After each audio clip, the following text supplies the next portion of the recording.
So in this lesson, I want to discuss a motor neuron. Now, you have seen this neuron before. We looked at it in general neural regions and neural anatomy where I drew Nissl bodies into it, drew the telodendria, colored those in, colored dendrites, axoplasm, axon hillock, initial segments, axon, etc. In this one, we want to do something different with it. Now, this currently is just your typical multipolar neuron. It is not a motor neuron yet. What makes it a motor neuron?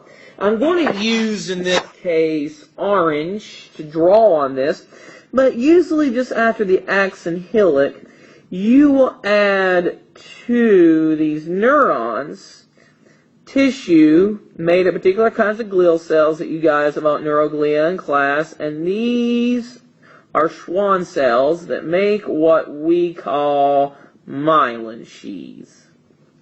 Now, the sheaths of myelin insulate the neuron. It insulates the axonema from the external environment. Now, I'm going to draw some more of these in here and quickly get them in. But these myelin sheaths function to do one very important thing. And that is to insulate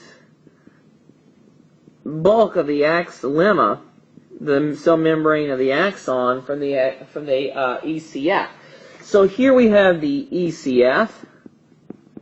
Now, if I wanted to bring in sodium, I have to go into just the exposed parts. Here at the axon hillock, and here, here, and here. These are called nodes of Ranvier. Nodes of Ranvier. Clean that up a little. Nodes of Ranvier. Now, what happens at nodes of Ranvier is that when an action potential propagates, it will jump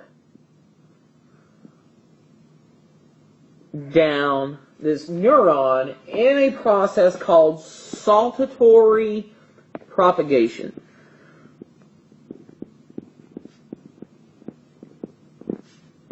Now, saltatory propagation is why motor neurons are so much faster than regular neurons. That's why they will conduct impulses faster. It's why we myelinate them. Now, if you really started thinking about this anatomy, it's just really quickly, imagine if I were to come in and put these plaques covering my nodes of Ranvier, and I start doing this more and more. More and more I do this, that I put these plaques on there, I will block this where this nerve is no longer functioning and it becomes progressive.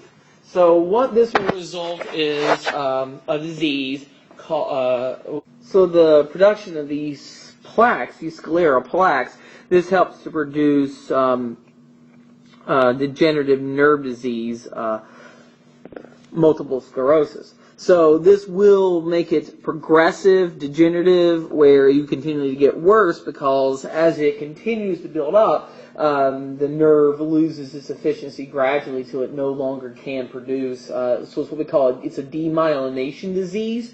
So this is a progressive illness. And so understanding some of the basic cellular anatomy can help you understand a lot of pathology, a lot of pathophysiology. So this concludes our video on a motor neuron. Thank you.